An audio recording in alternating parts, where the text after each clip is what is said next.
ওখানে আমরা কিভাবে সেই জায়গাটাকে উন্নত করতে পারি, সেখানে বিদ্যুতের ব্যবস্থা আরো যাতে বিদ্যুৎ উৎপাদন কেন্দ্র করা যায় কিনা আরো, অথবা মিল ফ্যাক্টরি কি করা যায়, অর্থাৎ আমরা যাতে আমাদের দেশের যারা বেকার আছে তাদের কর্মসংস্থানের ব্যবস্থা কিভাবে করা যায়, সারাদিন আমরা এই বিষয়গুলো আলোচনা করেছি।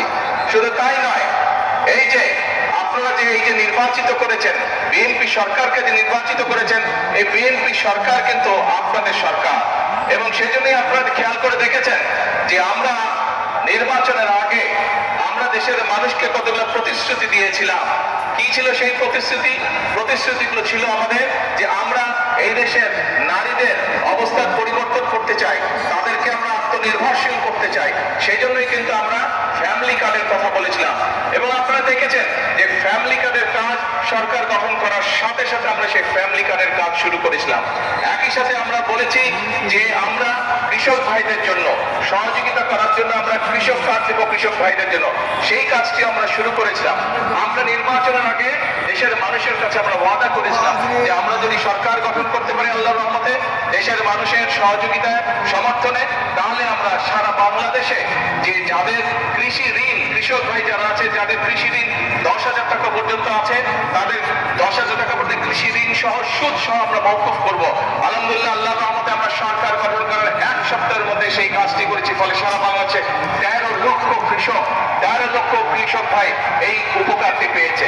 প্রিয় ভাই বোনেরা, আমরা বলেছিলাম যে আমরা দেশের মানুষের স্বাস্থ্যের যাতে সুবিধা পায়। আমরা জানি গ্রামের মানুষ, উপজেলার মানুষ, উপজেলা পর্যায়ে যারা বসবাস করে অনেক ক্ষেত্রেই তারা স্বাস্থ্য সুবিধা পায় না। সেজন্যই আমরা সিদ্ধান্ত নিয়েছি এই যে উপজেলায় স্বাস্থ্য, যে উপজেলায় যে 50 সদস্যের যে হাসপাতাল আছে, এই 50 বেডের হাসপাতাল প্রথম 30 বেড করেছিলেন শহীদ রাষ্ট্রপতি জিয়াউর রহমান। পরবর্তীতে দেশের খালেদা জিয়া যখন দেশের দায়িত্বে ছিলেন উনি আরো 20 বেড যোগ করেছিলেন, 50 বেড হয়েছিল। আমরা এবার এই সরকারকে যেহেতু আপনারা নির্বাচিত করেছেন, এই জন্য আমরা সিদ্ধান্ত নিয়েছি মানুষকে যাতে আমরা, যেহেতু আমরা মানুষের কাছে ওয়াদা দিয়েছিলাম নির্বাচনের পূর্বে যে মানুষের কাছে আমরা ন্যূনতম স্বাস্থ্য সেবা পৌঁছে দিতে চাই, সেই জন্য আমরা সিদ্ধান্ত করেছি বাংলাদেশের 503টা যে উপজেলা আছে প্রত্যেকটি উপজেলার স্বাস্থ্য হসপিটাল যে আছে সেই হসপিটালকে আমরা 101 থেকে আমরা 101 বেডে রূপান্তরিত করব, যাতে দেশের মানুষ স্বাস্থ্য সেবা পায়। প্রিয় ভাই বোনেরা, আমরা জানি গ্রাম অঞ্চলে যে আমাদের প্রাইমারি স্কুলগুলো আছে, এই স্কুলগুলোতে যদি আমরা দেশকে গড়তে চাই তাহলে আমাদের ছোট ছোট শিশুরা যে আছে তাদেরকে আমাদের সঠিকভাবে শিক্ষা দিয়ে গড়ে তুলতে হবে। এবং সেই জন্যই আমরা জানি যে বহু শিশু আছে যারা স্কুলে হয়তো যায় ঠিকই, কিন্তু নতুন জামা বা স্কুলের জন্য যে জামা কাপড় দরকার সেটি তাদের বাবা মা হয়তো কিনে দিতে পারে না।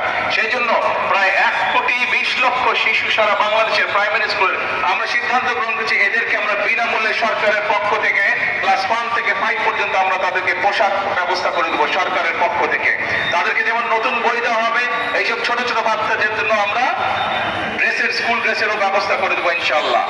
প্রিয় ভাই বোনেরা, যে কথাটি দিয়ে শুরু করেছিলাম যে আমরা চাই দেশের মানুষের অবস্থার পরিবর্তন করতে, দেশের মানুষের ভাগ্যের পরিবর্তন করতে, এবং সেই জন্যই আপনারা দেখেছেন যে আমরা এক এক করে পরিকল্পনা গ্রহণ করছি, যে এই পরিকল্পনাগুলো বাস্তবায়ন করতে পারলে এই সালে এই দেশের ভাগ্য যেমন বদলাবে, এই দেশের মানুষের ভাগ্য একই সাথে বদলাবে। কিন্তু দেশের জন্য কাজ করতে গিয়ে, দেশের মানুষের জন্য কাজ করতে গিয়ে আমরা দেখছি কিছু সংখ্যক মানুষ আছে, এই বাংলাদেশে কতগুলো রাজনৈতিক দল আছে, আমরা দেখছি যে তারা রাজপথে বিশৃঙ্খলা সৃষ্টির চেষ্টা করছে। তারা রাজপথে বিশৃঙ্খলা সৃষ্টির চেষ্টা করছে। যেভাবে তারা স্বাধীনতা যুদ্ধের বিরোধিতা করেছিল, যেভাবে তারা 86 সালে এই চট্টগ্রামে সেই মাটি যেখানে স্বৈরাচার বলেছিল যে যারা নির্বাচনে যাবে তারা জাতীয় বেঈমান হবে, কিন্তু সেই স্বৈরাচার ঢাকায় ফিরে গিয়ে সেই নির্বাচনে আরেক স্বৈরাচারের অধীনে অংশগ্রহণ করেছিল, এবং তাদের সাথে এক গুপ্ত বাহিনী তাদের সাথে সেদিন নির্বাচনে জাতীয় বেঈমান হিসেবে আখ্যায়িত হয়েছিল, একই সাথে তাদের সাথে নির্বাচনে অংশগ্রহণ করার মাধ্যমে। এই গুপ্ত বাহিনীকে আমরা আবারও পরবর্তীতে দেখেছি যে 96 সালে আবার দেশের মানুষের সাথে গাদ্দারি করে তারা আবার স্বৈরাচারের সাথে হাত মিলিয়েছিল, গণতন্ত্রের বিপক্ষে তারা অবস্থান করেছিল। প্রিয় ভাই বোনেরা, আজকে আবারও এই গুপ্ত বাহিনীদেরকে আমরা দেখছি যে তারা মানুষকে বিভ্রান্ত করছে, মানুষের সামনে মিথ্যা কথা বলছে, তারা বিশৃঙ্খলা তৈরির চেষ্টা করছে। প্রিয় ভাই বোনেরা, আপনারা আমরা চট্টগ্রামের মানুষ, এই চট্টগ্রামে দেশি বিদেশি বহু মানুষের বিনিয়োগের কলকারখানা আছে। আপনারা খুব ভালো করেই জানেন, আপনাদের এই চট্টগ্রামের মানুষ ব্যবসার সাথে বিভিন্নভাবে ব্যবসার সাথে জড়িত, বিভিন্ন ধরনের ব্যবসাতে চট্টগ্রামের মানুষ দেশের অন্যান্য জায়গার তুলনায় তুলনামূলকভাবে বেশি মানুষ এখানে ব্যবসা বাণিজ্য করে। কাজে যেহেতু আপনারা ব্যবসা বাণিজ্য করেন, আপনারা জানেন যে ব্যবসা করতে হলে একটি শান্তিপূর্ণ পরিবেশ দরকার। কারণ শান্তিপূর্ণ পরিবেশ হলে ব্যবসায়ীরা ভালোভাবে কাজ করতে পারে, সেটি দেশি হোক বিদেশি হোক, ব্যবসায়ীরা বিনিয়োগ করতে পারে।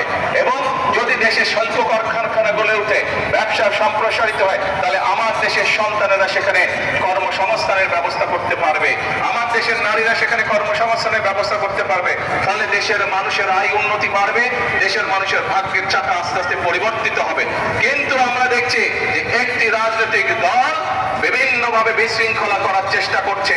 আমরা জানি বিগত স্বৈরাচার ফ্যাসিবাদের সময় বাংলাদেশের গ্যাস, বিদ্যুৎ এইসব নিয়ে তারা বিভিন্ন রকম পরিকল্পনা করেছে, যে পরিকল্পনা মানুষের কাজে আসে নাই, যেই পরিকল্পনা ভালো ছিল না দেশের জন্য, কাউকে হয়তো বিশেষ সুবিধা দেওয়ার জন্য তাদের পক্ষে পরিকল্পনা গ্রহণ করেছিল। আমরা এই পরিকল্পনাগুলোর উপর তাদের এই যে অপরিকল্পিত পরিকল্পনা ছিল, অপরিকল্পিত পরিকল্পনাগুলোর জন্য আমরা কাজ করছি। এবং ইনশাআল্লাহ শীঘ্রই আমরা বাংলাদেশের জাতীয় সংসদে আমরা সারা দেশের মানুষের কাছে উপস্থাপন করবো যে আগামী 10 বছর আমাদের বিদ্যুৎ ব্যবস্থা, আমাদের গ্যাস ব্যবস্থা কি হবে, যাতে করে ব্যবসায়ীরা বিনিয়োগ করতে পারে, ব্যবসায়ীরা যাতে করে আশ্বস্ত হতে পারে এই দেশে বিদ্যুৎ গ্যাস সবকিছু থাকবে।